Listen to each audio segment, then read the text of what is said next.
السلام علیکم ورحمۃ اللہ وبرکاتہ۔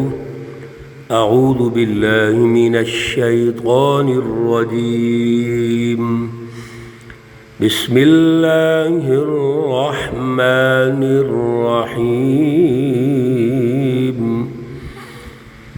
آمنوا باللہ ورسولہ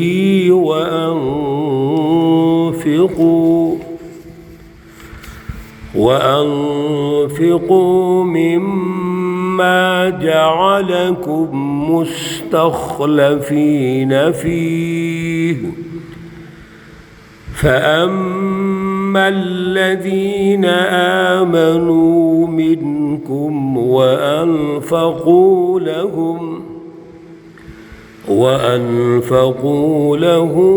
أجر كبير، صدق اللہ العلی العظیم۔ اللہم صل علی سیدنا ومولانا محمد النبی الأمی وعلى آلہ واصحابہ وبارک وسلم وصلی علیہ۔ معزز سامعین و سامعات، پارہ نمبر 27 سورۃ الحدید، آیات مبارکہ 7، 8 اور 9 ہیں۔ اللہ رب العزت ان آیات کا فہم اور شعور عطا فرمائیں اور عمل کی توفیق اور صلاحیت عطا فرمائیں۔ گزشتہ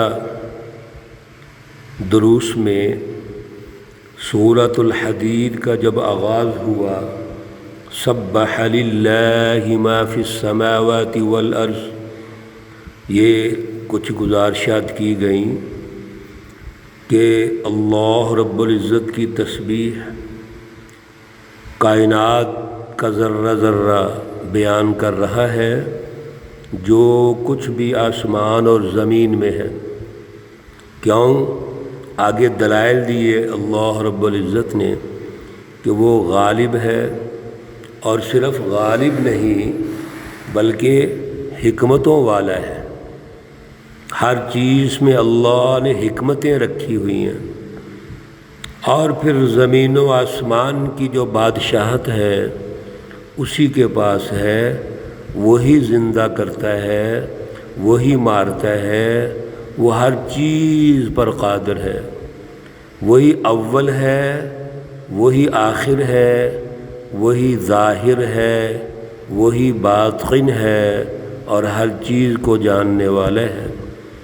بڑی ترتیب کے ساتھ میرے عزیزو اللہ دلائل دے رہے ہیں کہ اللہ کی ذات اقدس وہ ہے جس نے 6 دنوں میں آسمان اور زمین اور جو کچھ اس کے درمیان ہے وہ پیدا کیا ہے۔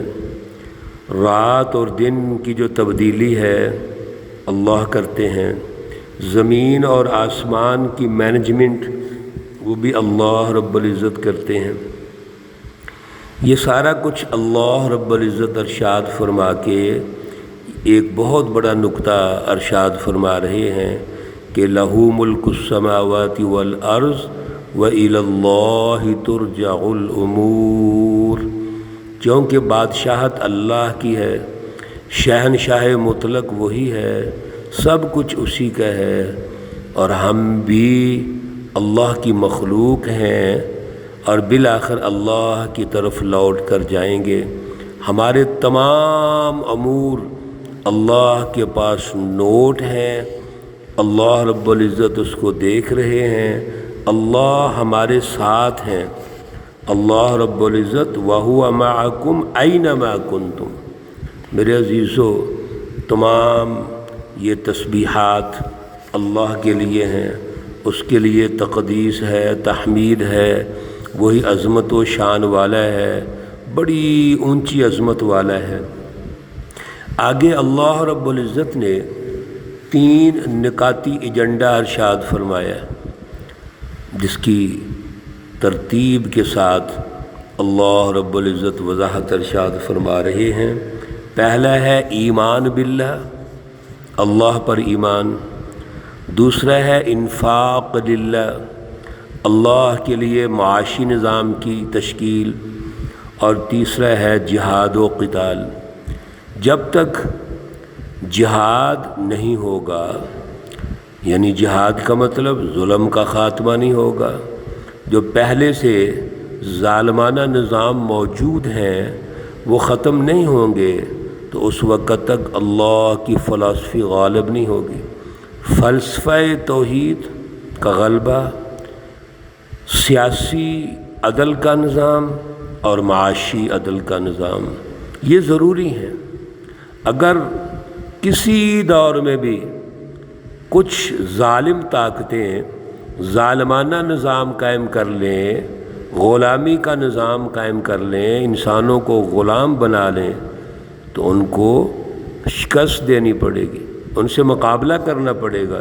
اسی کو جہاد کہتے ہیں۔ اللہ رب العزت ارشاد فرما رہے ہیں آیت مقدسہ نمبر 7، آمنوا باللہ ورسولہ۔ پہلا جو ایجنڈا ہے، پہلا نکتہ وہ ہے ایمان لاؤ اللہ پر اور اس کے رسول پر۔ یہ ایمان باللہ اور ایمان بالرسالت یہ ضروری ہے، یہ حکم ہے۔ آمنو یہ اللہ کا حکم ہے، فعل امر کا صیغہ ہے۔ اس کا مطلب یہ ہوا کہ اللہ پر ایمان لانا بھی ضروری ہے اور اللہ کے رسولوں پر ایمان لانا بھی ضروری ہے۔ کیوں؟ اللہ رب العزت کے دین کا غلبہ جو ہے، اللہ کی جو توحید کی فلسفی ہے، اس کا غلبہ وہ اللہ کے رسولوں نے کرنا ہے۔ اللہ رب العزت نے اپنا جو کام ہے وہ اپنے نبیوں سے لیا۔ اللہ کے جو جانشین ہیں، خلیفہ ہیں، وہ اللہ کے رسول ہیں۔ اس لیے اللہ پر ایمان لانا بھی ضروری ہے اور اس کے رسول پر ایمان لانا بھی ضروری ہے۔ اور پھر ایمان باللہ اور ایمان بالرسول کے بعد انفاق للہ ہے۔ وَأَنفِقُوا مِمَّا جَعَلَكُمْ، ذرا توجہ کیجیے الفاظ پر، اور خرچ کرو مما اس چیز میں سے۔ یہ لفظ من ما ہے، من کا معنی سے، ما کا معنی جو کچھ۔ جعلکم، اللہ رب العزت نے تمہیں دیا ہے، جو تمہارے ہاتھ میں اللہ نے دے دیا۔ مستخلفین فیہ، آپ اس خرچ کرنے میں اللہ کے نائب ہیں۔ مستخلفین نائب، خلیفہ ہے۔ یہاں دو باتیں سمجھیے۔ ایک بات تو یہ اللہ نے ارشاد فرما دی کہ آپ کے پاس جو کچھ ہے، مال و اسباب، وسائل، اللہ کے ہیں، ایک بات۔ دوسری بات، آپ ان وسائل کو استعمال کریں گے اللہ کا نائب بن کر، خلیفہ بن کر، ایک ذمہ دار بن کر آپ ان کو خرچ کر سکتے ہیں۔ یہاں سے یہ بات واضح ہو گئی کہ زمین اور زمینی وسائل، جو کچھ بھی ہمارے پاس اللہ نے دیا ہے، رزق، وہ اللہ کا ہے، ہمارا نہیں۔ ہم اس کو استعمال کر سکتے ہیں، لیکن اللہ کا نائب ہونے کے اعتبار سے، یعنی اللہ کے احکامات کے مطابق معاشی نظام اگر تشکیل دینے ہیں، سائنسی ایجادات کرنی ہیں، ترقیات کرنی ہیں، تو اس طرح کرو جیسے اللہ کا حکم ہے۔ فالذین آمنوا منکم، پس جو بھی لوگ ایمان لے آئے تم میں سے، آمنو جو اللہ کا حکم ہے، آمنو باللہ، جنہوں نے اختیار کر لیا۔ ایک بات، وَأَنفَقُوا لَهُمْ، اور اللہ کے بتائے ہوئے طریقوں پر مال خرچ کر لیا، معاشی نظام بنا دیا، بھوک ختم کی، افلاس ختم کیا، غربت ختم کی، عدل کا معاشی نظام قائم کر کے خوشحالی پیدا کر دی۔ لہم اجر کبیر، ان کے لیے بہت بڑا اجر ہے۔